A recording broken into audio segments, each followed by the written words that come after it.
Hello everyone, welcome back to our channel. இன்னைக்கு இந்த வீடியோவில் ஒரு நெட்டட் ஹாஃப் சாரியை எப்படி ப்ரீப்ளீட் பண்ணணுன்றதை பார்க்க போகிறோம்.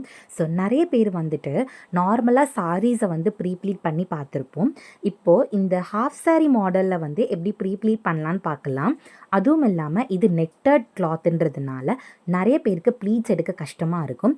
ஸோ கொஞ்சம் முன்னாடியே எப்படி ப்ராப்பராக ப்ளீட்ஸ் எடுக்கலாம், எப்படிலாம் மடித்து பின் பண்ணலான்றது தான் இந்த வீடியோவில் நான் உங்களுக்கு கிளியராக சொல்ல போகிறேன். ஸோ வீடியோவை ஸ்கிப் பண்ணாமல் பாருங்கள். நம்ம சேனல் ஏதாவது ஃபர்ஸ்ட் டைம் பார்க்குறீங்கன்னா மறக்காமல் சப்ஸ்கிரைப் பண்ணிக்கோங்க. இப்போ வர லெஹங்கா மாடல்ஸ், தாவானி மாடல்லாம் பார்த்தீங்கன்னா நிறைய நெட்டட் டைப்பில் தான் இருக்குது.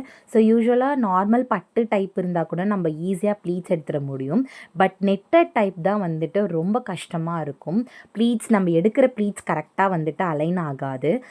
இந்த மாதிரி ஒன் சைடு மாதிரி போட்டுக்கிட்டிங்கன்னா உங்களுக்கு நல்லா நீட்டாக அது வேறு மாதிரி உள்ளுக்கு இருக்கும். இருந்தாலும் நிறைய பேர் அந்த லெஹங்கா டைப்ஸை லைக் ஸ்கர்ட் தனியாக, மேலே வர டாப் தனியாக, அந்த மாதிரிலாம் வியர் பண்ணும்போது நமக்கு ஹிப்பு அதெல்லாமே நல்லா டிரான்ஸ்பரண்ட்டாக தெரியும் இல்லையா? ஸோ அதனால் இந்த மாதிரி நெட்டட் கிளாத்தில் எப்படி நீங்கள் ப்ளீட் செட் பண்ணலான்றதை இப்போ நம்ம பார்க்க போகிறோம். ஸோ அது எப்படி ப்ராப்பராக பண்ணணும், எப்படிலாம் பின் பண்ணலான்றதை பார்க்கலாம். யூஸ்வலாகவே most of the netted of சாரியில் பார்த்திங்கன்னா பார்டர்ஸ் வச்சு கொடுத்துருப்பாங்க. இது பார்த்திங்கன்னா கொஞ்சம் ஸ்பெஷல். இது கொஞ்சம் ஆரி ஒர்க்கு பண்ண டிசைனர் ஒரு நெட்டட் கிளாத்து. இந்த கிளாத்தில் ப்ராப்பராக எடுக்கிறதுக்கு எப்படி பண்ணணும்னு பாருங்கள். எந்த சைடில் வேணாலும் நீங்கள் ஸ்டார்ட் பண்ணிக்கலாம். ஸோ அது கரெக்டாக ஃப்ரண்ட்டாக இருக்கணும்னு மட்டும் பார்த்துக்கோங்க. ஃபர்ஸ்ட் இந்த மாதிரி டேபிளில் போட்டுட்டு ஆஸ் யூஷுவல் நம்ம சாரீ எடுக்கிற மாதிரி தான் எப்போவுமே உங்களோட பாடி சைஸை மெஷர் பண்ணிவிட்டு ஃபஸ்ட்டு ப்ளீட்டை இந்த மாதிரி மடித்து எடுத்துக்கோங்க.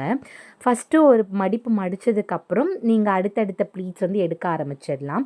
யூஸ்வலாக நெட்டட் சாரியில் ரொம்ப குட்டி குட்டி ப்ளீட்ஸ் மட்டும் எடுக்காதீங்க. உங்கள் பாடியை கொஞ்சம் கவர் பண்ண மாதிரியும் இருக்கணும், அட் த சேம் டைம் ப்ளீட்ஸும் நிறையா இருக்கணும். அந்த மாதிரி மடிப்பு எடுத்தால் மட்டும்தான் உங்களுக்கு கொஞ்சம் ப்ராப்பராக நீட்டாக இருக்கும். ஸோ இப்போ நான் மடிக்கிற மாதிரியே நீங்களும் ட்ரை பண்ணுங்கள். யூஸ்வலாக நெட்டட் கையிலே எடுத்துடலாம் தான், பட் உங்களுக்கு கொஞ்சம் நீட்டாக இருக்கணும், உள்ளே மடிப்பு நீட்டாக இருக்கணும்னா இந்த டேபிள் டெக்னிக்கே ஃபாலோ பண்ணுங்கள். இப்போ நான் எவ்வளோ ப்ளீட்ஸ் எடுக்கிறேன்ட்டு கவுண்ட் பண்ணிக்கிறேன். ஸோ ஃபஸ்ட்டு இந்த மாதிரி அலைன் பண்ணிவிட்டு மேலே வர ப்ளீட்ஸ் ஃபஸ்ட்டு ப்ளீட்டை மட்டும் நல்லா ஓப்பன் பண்ணி விட்டுருங்க. எவ்வளோ எடுத்துருக்கீங்கன்றதை பாருங்கள். யூஸ்வலாக ஒரு ஆஃப் சாரி கட்டுறோம் அப்படின்னா கண்டிப்பாக நம்ம ஷோல்டர் தாண்டி வெளியில் விழாமல் இருக்கணும். ஷோல்டருக்குள்ளே இருக்கிறோம் அப்படின்றது தான் நமக்கு மோட்டிவாக இருக்கும். ஸோ ஷோல்டருக்குள்ளே இருக்க ப்ளீட்ஸ் கரெக்டாக இருக்கணும்னா நீங்கள் குண்டாக இருந்தாலுமே கொஞ்சம் குட்டியாகவே வைங்க. நெட்டட் கிளாத்தை பொறுத்த வரைக்கும் ரொம்ப பெருசாக வச்சிங்கன்னா ரொம்ப டிரான்ஸ்பரண்ட்டாக இருக்கும் அண்ட் ரொம்ப ஃபிட்டாக இருக்க மாதிரி ஒரு ஃபீல் இருக்காது. எப்பவுமே ஷோல்டருக்கு வெளியில் வராத மாதிரி பார்த்துக்கோங்க. ஸோ இப்போ நான் மற்ற ப்ளீட்ஸ் எல்லாம் கொஞ்சம் குட்டி குட்டியாக தான் ஃபிக்ஸ் பண்ணியிருக்கேன் இல்லையா, அது எப்படி இருக்குதுன்னு நான் இப்போ உங்களுக்கு காட்டினேன். இப்போ இது எல்லாமே கேதர் பண்ணி பேக் சைடில் ஒரு சேஃப்டி பின் வச்சு நான் குத்திக்கிறேன். சேஃப்டி பின் குத்தும் போது ரொம்ப துருப்பிடிச்ச பின் அந்த மாதிரிலாம் குத்தாதீங்க. ஏன்னா நெட்டட் கொஞ்சம் மாட்டிக்கிறதுக்கு நிறைய வாய்ப்பு இருக்குது. ஸோ அது மட்டும் கொஞ்சம் கேர்ஃபுல்லாக பார்த்து பின் பண்ணுங்கள். அதுக்கப்புறம் இப்போ உங்களோட ஹைட்டுக்கு ஏற்ற மாதிரி நீங்கள் எவ்வளோ விட போகிறீங்களோ அதுக்கேற்ற மாதிரி நீங்கள் ப்ளீட்ஸ் எடுத்துக்கலாம். இதிலே 2-3 டைப் இருக்குது. சில பேர் பார்த்திங்கன்னா ஒரு சைடு மட்டும் நல்லா ப்ளீட்ஸ் எடுத்து பின் பண்ணி பெல்ட் போட்டுப்பாங்க, லைக் அந்த லெஹங்காக்கு. ஒரு சில பேர் தாவானி மாதிரி கட்டுவாங்க. ஒரு சில பேர் கொஞ்சம் ஸ்டைலாக இருக்கணும்னு சொல்லிட்டு பல்லு ப்ளீட்ஸ் மட்டும் ஃபிக்ஸ் பண்ணிவிட்டு மீதி அப்படியே கொஞ்சம் ஒரு ஃப்ளோட்டிங் மாதிரி விடுவாங்க. இந்த மாதிரி நிறைய டைப்ஸ் இருக்குது இல்லையா? ஸோ அது எல்லாத்துக்குமே ஒரு பேஸ்மெண்ட்டு அந்த பல்லு ப்ளீட் தான். ஸோ அந்த ஹைட் எவ்வளோ இருக்கணும்னு பார்த்துக்கோங்க. ஏன்னா சாரியில் நம்ம விடுற முந்தானை மாதிரி ரொம்ப பெருசாக விடணும்னு அவசியமே கிடையாது இந்த ஆஃப் சாரி பொறுத்த வரைக்குமே. ஸோ அதனால் உங்கள் ஹைட்டு எவ்வளோ வேணுமோ அதுக்கேற்ற மாதிரி நீங்கள் எடுத்துக்கோங்க, மடிப்பு எடுத்துக்கோங்க. இப்போ நான் ஒன்றா அரேஞ்ச் பண்ணும்போது உங்களுக்கு தெரியுதுங்களா, உள்ளே ரொம்ப கசங்கிலாம் இல்லாமல் ரொம்ப நீட்டாக அழகாக இருக்கும். இந்த நெட்டட் பார்த்திங்கன்னா ஆல்ரெடி ஆரி ஒர்க் பண்ணதுனால கொஞ்சம் வெயிட் இருக்குது. சில நெட்டட் சாரியில் பார்த்திங்கன்னா பார்டர் அதுக்கேற்ற மாதிரி லைட் வெயிட்டாக கொடுத்துருப்பாங்க, இல்லை பெரிய பார்டர் வச்சு கொடுத்துருப்பாங்க. ஸோ இந்த மாதிரி டிஃப்ரெண்ட் டைப்ஸ் இருக்குது இல்லையா, அதுக்கேற்ற மாதிரி உங்களுடைய சாரியை ஃபிக்ஸ் பண்ணி எடுத்துக்கோங்க. இப்போ நான் வந்துட்டு இது யூசுவலாக ஒரு நார்மல் சாரீ மாதிரி தான் நான் இப்போ கட்ட போகிறேன், ஹாஃப் சாரீ மாதிரி தான்.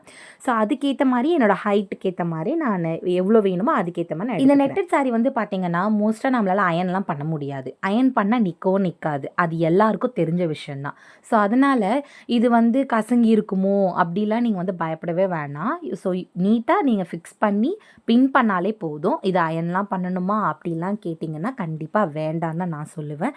அயன்லாம் பண்ணி தேவையில்லாமல் மெட்டீரியலை வந்து ஸ்பாயில் பண்ணிடாதீங்க. ஸோ அதனால் அது எந்த அளவுக்கு எவ்வளோ முடியுமோ அவ்வளோ நீட்டாக நீங்கள் ஃபிக்ஸ் பண்ணாலே போதும் ப்ளீட்ஸ் எல்லாமே. உங்களுடைய ஈவெண்ட்டுக்கு சாரீஸ் ஏதாச்சும் ப்ரீப்ளீட் பண்ணணுன்னா கண்டிப்பாக நம்மளோட சர்வீஸை வந்து நீங்கள் எடுத்துக்கலாம். ஸோ நீங்கள் எங்கே இருந்தாலுமே உங்களுடைய சாரியை வந்துட்டு நீங்கள் கொரியர் பண்ணிங்கன்னா அதுக்கேற்ற மாதிரி நாங்கள் ரொம்ப பர்ஃபெக்டாக எந்த ஒரு டேமேஜும் இல்லாமல் உங்களோட பர்ஃபெக்டான மெஷர்மெண்ட்டுக்கு ஏற்ற மாதிரி ஃபிக்ஸ் பண்ணி ப்ரீப்ளீட் பண்ணி கொடுப்போம். ஸோ நீங்கள் ஈஸியாக உங்களோட ஃபங்க்ஷன்ஸ் ஈவெண்ட்ஸ்க்கெலாம் வியர் பண்ணிக்கலாம். ரொம்பவே கம்ஃபர்டபுளாக இருக்கும். எந்த ஒரு டேமேஜும் இல்லாமல் சேஃபாக வந்து டெலிவரி பண்ணிவிடுவோம். ஸோ வந்துட்டு இந்த நம்பருக்கு நீங்கள் காண்டாக்ட் பண்ணிங்கன்னா உங்களுடைய ஸ்லாட்ஸை நீங்கள் வந்துட்டு புக் பண்ணிக்கலாம். அண்ட் உங்களோட ரெக்குவயர்மெண்ட்ஸ் என்னன்னு சொன்னீங்கன்னா அதுக்கேற்ற மாதிரியும் நாங்கள் ஃபிக்ஸ் பண்ணி கொடுப்போம்.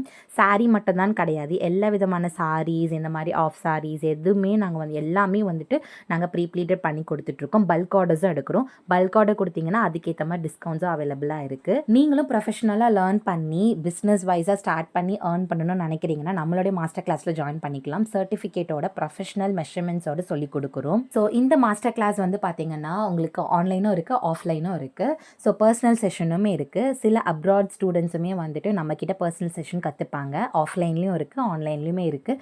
ஸோ நம்பருக்கு நீங்கள் காண்டாக்ட் பண்ணி டீட்டெயில்ஸ் எல்லாமே கேட்டு தெரிஞ்சுக்கோங்க. ஸோ உங்களுக்கு வந்துட்டு வாட்ஸ்அப்பில் எல்லா டீட்டெயில்ஸுமே வந்துட்டு ஷேர் பண்ணுவாங்க. இப்போ வந்துட்டு நம்ம எப்பவும் போல் சாரியில் வந்து செஸ்ட் ப்ளீட்லாம் ஃபிக்ஸ் பண்ணுவோம் இல்லையா? ஸோ அந்த மாதிரிலாம் இதில் பண்ணி அயன்லாம் பண்ண முடியாது. ஜஸ்ட் அது எப்படி இருக்குது அவுட்புட்டுன்றது தான் நான் உங்களுக்கு ஃபிக்ஸ் பண்ணி காட்டுறேன். ஸோ இதிலே வந்துட்டு நிறைய பேர் அயன் பாக்ஸில் வச்சு அயன் பண்ணலாமா, லைட்டாக ஹீட் கொடுக்கலாமா, ப்ரெஸ் கொடுக்கலாமா அப்படிலாம் பார்த்தீங்கன்னா நோ, அந்த மாதிரிலாம் பண்ணாதீங்க. ப்ளஸ் இது வந்து டிசைனர் சாரின்றதுனால கொஞ்சம் ரொம்ப சாஃப்டான சாரின்றதுனால அதுக்கேற்ற மாதிரி மெயின்டெனன்ஸ் பண்ணுறதும் நமக்கு ரொம்ப முக்கியம் இல்லையா? இது வந்து ஒரு நல்ல ஒரு நீட்டாக இருக்கணும் அப்படின்றதுக்காக தான் இந்த ப்ரீப்ளீட்டிங் வந்து எப்படி ப்ராப்பராக பண்ணணுன்றது நான் உங்களுக்கு காட்டியிருக்கேன். ஸோ இந்த டம்மிக்கு வியர் பண்ணியிருக்கேன் பாருங்கள், அதோட அவுட்புட் எப்படி இருக்குன்ட்டு. லைக் உங்களுக்கு அந்த ப்ளீட்ஸ் எல்லாம் விசிபிளாக தான் தெரியும். பட் அது வந்துட்டு நல்லா கொஞ்சம் ஒரு ஃப்ளோலெஸ்ஸாக நல்ல ஒரு நீட்டாக வந்துட்டு அடுத்தடுத்த ப்ளீட்ஸ் வந்து தெரியும் போது பார்க்க இன்னும் அழகாக இருக்கும். இப்போ இது எப்படி ப்ராப்பராக மடிக்கலான்னு பார்க்கலாமா? நெட்டட் சாரி தானே, கசங்கினாலும் ஒன்றும் ஆக போகிறது இல்லை அப்படின்னு சொல்லிட்டு ஏனோ தானோன்னு மடிக்காமல் அதை நீட்டாக எப்படி மடித்து நம்ம ஆர்கனைஸ் பண்ணலான்றதை பார்க்கலாம். ஸோ ஃபர்ஸ்ட் வந்துட்டு நம்ம எப்பவும் போல் வந்து பல்லு ப்ளீட்ஸ் மட்டும் தானே எடுத்திருக்கோம். அது ஜஸ்ட் ஷோல்டரில் போட்டுட்டு ஸோ பேலன்ஸ் இருக்கிற ஃபேப்ரிக்கை டேபிள் மேலே போட்டு அது ஒரு 2 மடிப்பாக மடிச்சுக்கோங்க. மடிச்சுட்டு அதுக்கப்புறம் இந்த செஸ்ட் ப்ளீட்டை ஃப்ரண்ட்டில் வரும் இல்லையா, அதையுமே கொஞ்சம் ப்ராப்பராக வந்துட்டு நீட்டாக ஃபிக்ஸ் பண்ணிக்கோங்க. ஆஸ் யூஷுவல் நம்ம சாரீ ஃபோல்ட் பண்ணுற மாதிரி தான். என்ன ஒன்று சென்டர் ப்ளீட்லாம் வச்சு நம்ம மடிப்பு எடுத்துகிட்டு அதுக்கப்புறம் தானே பல்லு ப்ளீட் எடுப்போம். இதில் டேரெக்டாக பல்லு ப்ளீட்டை தான் மடிக்கிறோம், வேறு ஒன்றுமே கிடையாது. ஸோ இந்த ப்ளீட்ஸ் எல்லாம் கொஞ்சம் நீட்டாக இருக்க மாதிரி அழகாக செட் பண்ணிவிட்டு அதுக்கு மேலே அப்படியே வந்துட்டு நார்மலாக ஃபோல்ட் பண்ணி எடுத்துக்கோங்க. ஸோ எப்போவுமே சாரீஸை ஃபோல்ட் பண்ணும்போது நெட்டட் தானே, இது அப்படியே சும்மா சுற்றி வச்சுக்கலாம் அல்ல நார்மலாக மடித்து வச்சுக்கலான்னு அப்படி பண்ணிங்கன்னா சம்டைம்ஸ் சில நெட்டட் வந்துட்டு ரொம்ப கசங்கின மாதிரி ஆகிடும். இப்போது சில மெட்டீரியல்ஸ் அதுக்கேற்ற மாதிரி வெரைட்டிஸ் இருக்குது. இப்போ நான் வச்சுருக்க பார்த்தீங்கன்னா ரொம்ப சாஃப்ட், இது கசங்கினாலும் ஒன்றுமே ஆக போகிறது இல்லை. ஆனால் சிலது ரஃப்பான ஒரு நெட்டட்லாம் பார்த்திங்கன்னா அப்படியே ஒரு மாதிரி கசங்கி இருக்கும். ஸோ நீங்கள் வியர் பண்ணும் போது அது ரொம்ப வந்துட்டு நீட்டாக இருக்காது. அதனால தான் கொஞ்சம் மடிக்கும் போதே ப்ராப்பராக மடிச்சுக்கோங்கன்னு சொல்கிறது. ஆனால் அந்தளவுக்கு வந்துட்டு ரொம்ப நாள் மடிச்சுலாம் வச்சுக்காதீங்க. அப்படியே வச்சுக்கிட்டாலும் ஒன்றும் ஆக போகிறது இல்லை. இருந்தாலும் நான் சொன்ன மாதிரி கொஞ்சம் கசங்கள் இருக்கும். அதனால் அதை மட்டும் கொஞ்சம் அவாய்ட் பண்ணிக்கோங்க. எஸ், ஃபைனலாக வந்துட்டு நான் இதை ஃபோல்ட் பண்ணி முடிச்சிட்டேன். ஸோ இந்த மாதிரி தான் மடிக்கணும்லாம் கிடையாது. கசங்காமல் இருக்கிறதுக்கு நீங்கள் எப்படி வேணாலும் மடிச்சுக்கலாம். ஸோ நான் யூஸ்வலாக வந்துட்டு என்னோட ஸ்டைல் ஆஃப் ஃபோல்டிங் தான் நான் உங்களுக்கு இப்போ காட்டியிருக்கேன். ஸோ இந்த வீடியோ உங்களுக்கு ரொம்ப பிடிச்சிருக்கு, இந்த ஐடியா உங்களுக்கு ரொம்ப நல்லாயிருக்கு அப்படின்னா கண்டிப்பாக நீங்களும் ட்ரை பண்ணி பாருங்கள். உங்கள் ஃப்ரெண்ட்ஸ்க்கும் ஷேர் பண்ணுங்கள். ஸோ நிறைய பேர் லெஹங்கா கட்டும் போது லைக் அதை ப்ளீட்ஸ் எல்லாம் வைக்க தெரியாமல் ரொம்ப கஷ்டப்படுவாங்க இல்லையா? ஸோ அவங்களுக்குமே ரொம்ப யூஸ்ஃபுல்லாக இருக்கும். ஸோ இது மாதிரி நிறைய பெஸ்ட்டான வீடியோஸ் வந்துட்டு நான் உங்களுக்காக போஸ்ட் பண்ணுறேன். அண்ட் இந்த மெத்தடை நீங்கள் ட்ரை பண்ணிவிட்டு எனக்கு மறக்காமல் கமெண்ட் பண்ணுங்கள். ஸோ இது மாதிரி நிறைய மெட்டீரியல்ஸில் நான் உங்களுக்கு ஃபோல்ட் பண்ணி காட்டுறேன். அண்ட் அதே மாதிரி நிறைய பேர் கமெண்ட் பண்ணியிருந்தீங்க இந்த சாரி ப்ரீப்ளீட்டிங்க்கு தேவையான ப்ராடக்ட்ஸ் எல்லாமே கிட் இருக்கா, லிங்க் இருக்கான்னு. ஸோ நம்மளுடைய வீடியோஸ்லேயே டேக் பண்ணியிருக்கேன், மறக்காமல் நீங்கள் பர்ச்சேஸ் பண்ணிக்கலாம். தேங்க்ஸ் ஃபார் வாட்சிங். பாய்.